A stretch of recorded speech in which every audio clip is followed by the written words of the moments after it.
See, we are at GlobalLogic, the DNA itself is innovation, and continuous learning, therefore, is a way of life.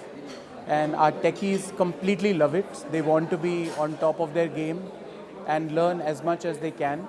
So we have our digital ecosystem for learning. We have more than 13 academies where they can learn. We have various initiatives which we take, and I'll talk about it, like hackathons and Writers Cafe, where people can really contribute to ideas and solve challenges and in the process learn. So learning for us is kind of a way of life.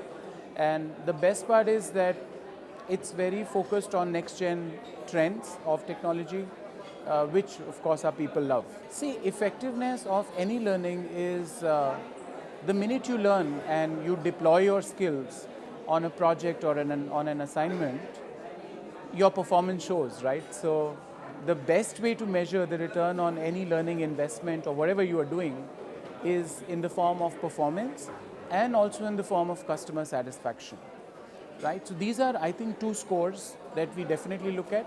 But all our talent actions, whether it is promotions or role enhancements or exposure to more kind of technology, everything is based on performance and what you have learned, how you've displayed application of what you've learned on the job. So that's how we measure the effectiveness. I feel we are very blessed that we are in the tech industry, and our tech population, if there's one thing that they love the most, is learning.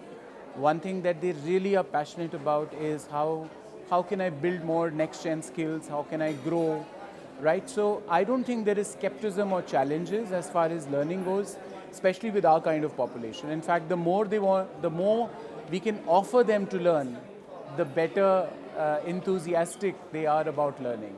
So there aren't any challenges. I think a very good creative challenge is how do you offer them more and more courses, more and more different ways of learning, in which case they can, and that also in the next gen space, right? Something which is upcoming, which they can learn and apply. So the quality of what you offer them in terms of learning has to keep going up, which is a good creative challenge to solve. Generative AI has a lot of applications. Learning, so generative AI will throw up a lot of stuff to you to learn, right? Of course, there are questions around whether the content is great or not, which I think over a period of time will get solved. But generative AI, what it can do is that it can throw up a lot of content from across the world pretty much, right, on technology, and you can learn it. I think that's the biggest way in which L&D will get affected, because that content will be readily available almost on a ping, right? And it can be available from anywhere and anywhere. So I feel that that's going to be one big change. Companies can adopt generative AI in establishing learning ways and systems that will suit them the best. Example, you can always have a generative AI functionality within a company that helps an employee type a question, saying, I want to learn more about DevOps. And that generative AI capability gives you all the information on DevOps that you can learn from within the company. So that's a very good, cool application of generative AI.